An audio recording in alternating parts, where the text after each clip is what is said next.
खबरों का खेल, खास पेशकश सवारी। जी हाँ, खबरें ही हैं जो बिगाड़ती हैं शेयरों की चाल और खबरें ही करती हैं आपको माला माल। तो ऐसे में खबरों का महत्व होता है काफ़ी ज़्यादा। एक एक करके उन तमाम जो है हम चीज़ों को लेकर के आते हैं, खबरों को आपकी स्क्रीन पर। और सबसे पहले लेकर के आते हैं कोटक महिंद्रा बैंक। आपको बता दें कंपनी ने भवनीश लाठिया को अपना सीटीओ नियुक्त किया है और उनकी नियुक्ति से कंपनी के शेयरों में आज हम देख रहे हैं कि जो है काफ़ी अच्छी मजबूती है। मिलिंद जी के इस्तीफे के बाद यहाँ पर हम देख रहे हैं कि अच्छी मोमेंटम बनता, जगह ये खाली थी। आज हम देख रहे हैं 4-5% के आसपास का मूव जो है वो देखने को मिला है। सर, आपकी टिप्पणी जानना चाहेंगे कोटक महिंद्रा बैंक को लेकर के। आज ओवरऑल बैंकिंग में काफ़ी अच्छी तेज़ी है, अभी कोटक महिंद्रा बैंक को लेकर के क्या व्यू है आपका?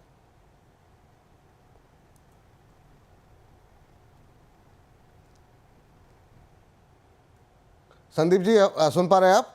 चलिए, लगता है कुछ तकनीकी दिक्कत आ रही, कोशिश करते हैं अभी जो है उनसे बातचीत करने की। लेकिन कोटक महिंद्रा बैंक के साथ साथ सारे बैंकों पे आपको राय जो है 5 मिनट बाद 2:30 बजे हमारा खास सेगमेंट होगा, उसको आप लोग अवश्य देखिएगा। अभी थोड़ी देर में हम लोग अपलोड कर रहे हैं कि बैंक्स की तेज़ी में कहाँ होगी कमाई।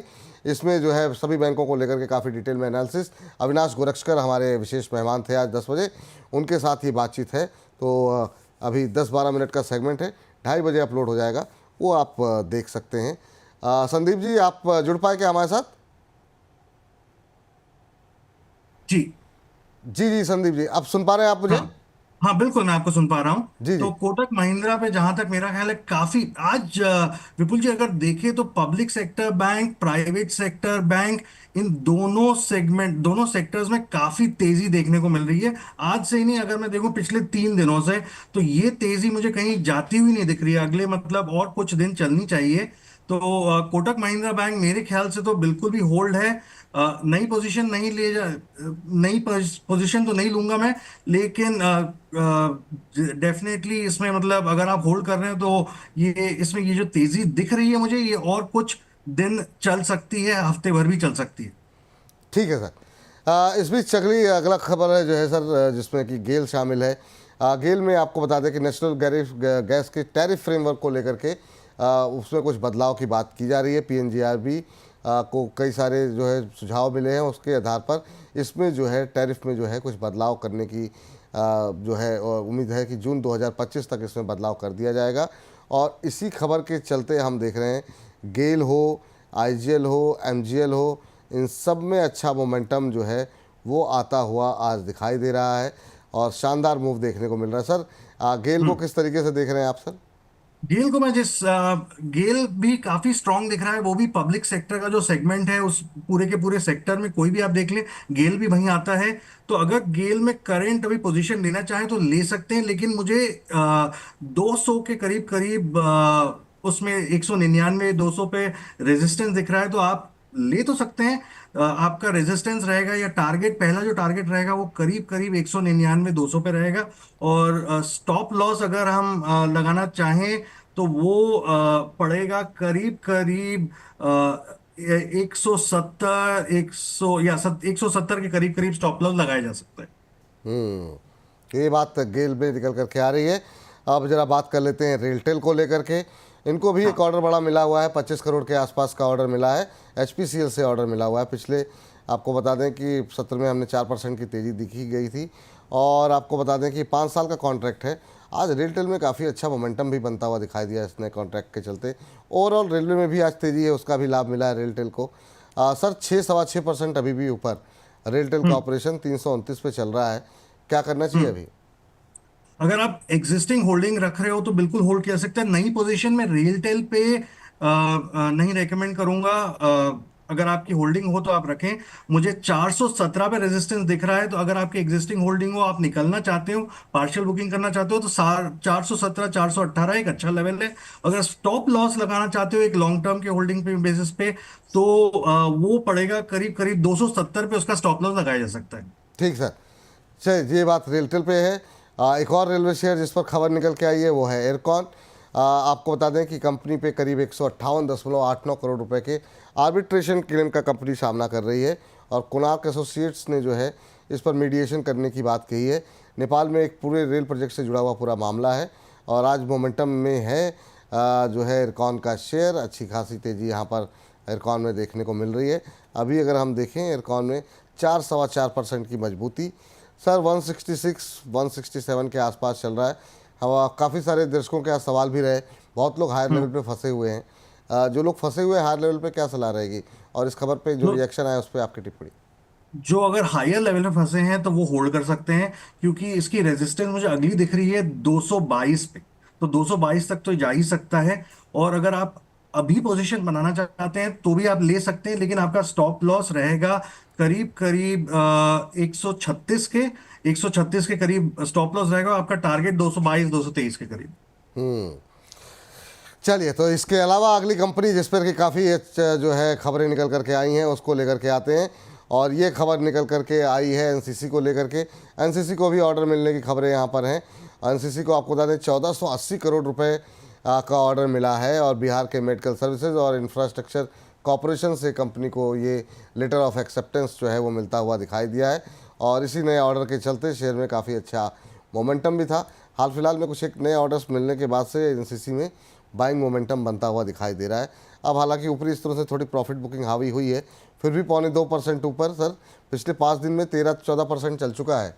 एनसीसी को कैसे देख रहे हैं सर? सर मैं ये इस लेवल पे जहां पे है प्राइस अभी 209 210 पे थोड़ा रेजिस्टेंस देख रहा हूँ। और ये इसका जो सपोर्ट बनता है वो 180 पे है। तो 180 और 209 के बीच में इसे अगर ये कंसोलिडेट किया तो इसको एक लॉन्ग टर्म होल्डिंग बनाई जा सकती है। लेकिन फिलहाल नई पोजीशन में ऐड मतलब अगर कंसोलिडेट करता है तो अदरवाइज इसमें मैं कोई लॉन्ग टर्म पोजीशन मतलब अभी फिलहाल कोई पोजीशन रेकमेंड नहीं करना चाहूंगा।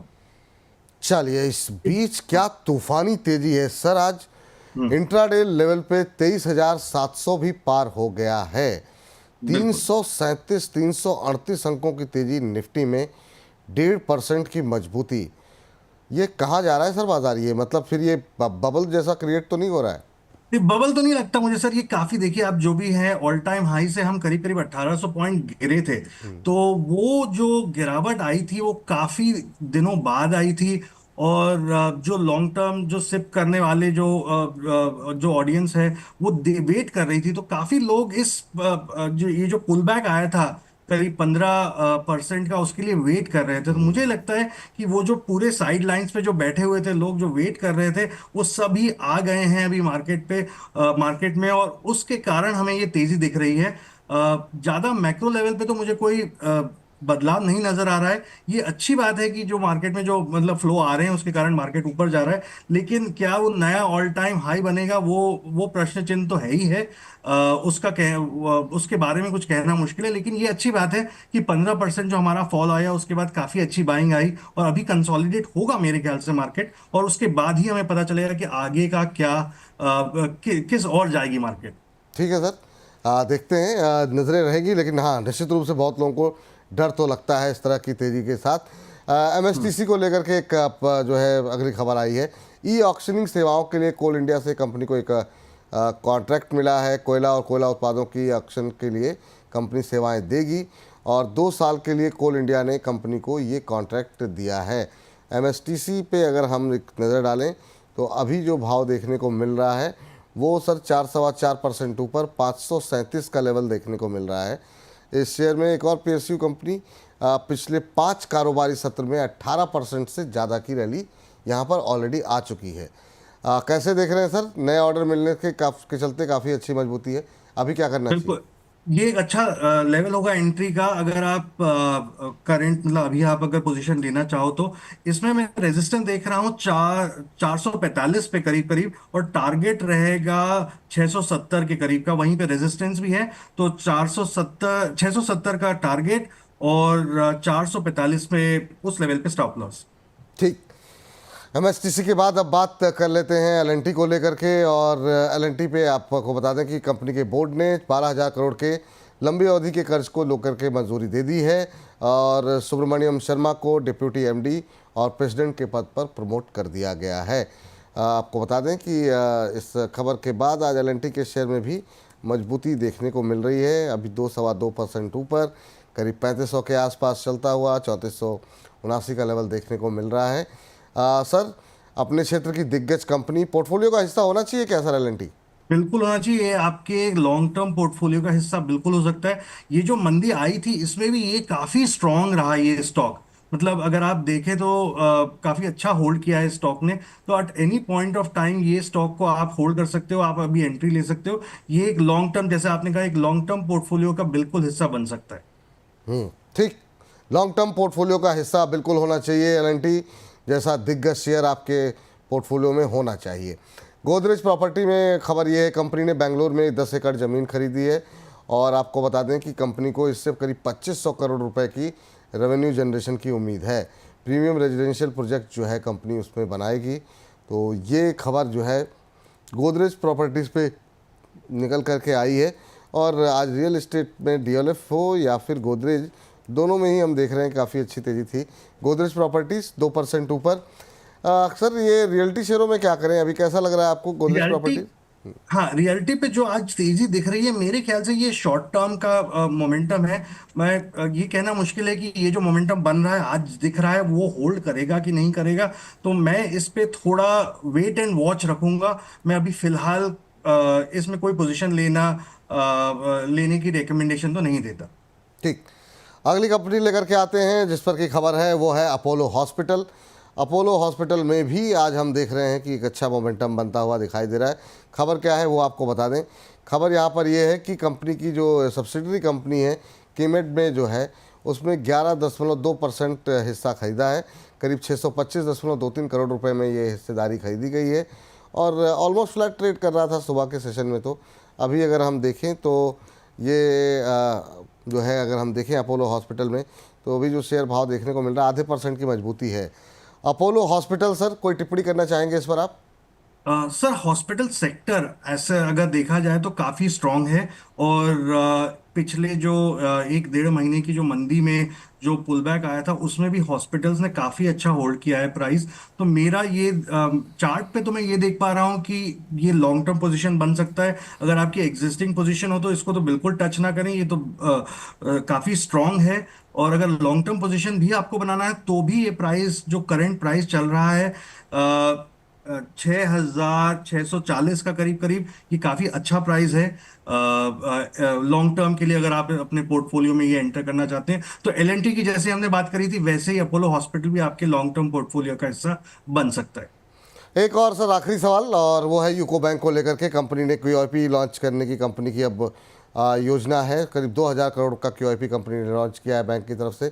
34.27 रुपये प्रति शेयर के भाव पर जो है ये क्यूआईपी लॉन्च किया जाएगा।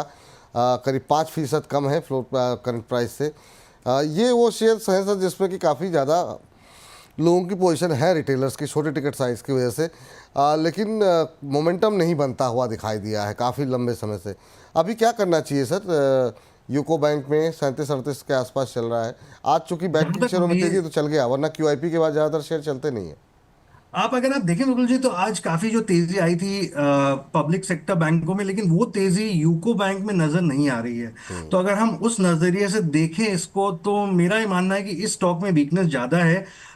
33 रुपए का स्टॉप लॉस रखूंगा मैं और वेट करूंगा मैं करीब 45 रुपए के ऊपर। जब तक ये नहीं जाता तो इसमें मुझे नई पोजीशन लेने का या एग्जिस्टिंग पोजीशन में और ऐड करने का तो कोई मकसद दिख नहीं रहा है। 33 रुपए का स्टॉप लॉस, और जब तक कंसोलिडेट नहीं करता 45 के ऊपर कोई नई पोजीशन ऐड ना करें।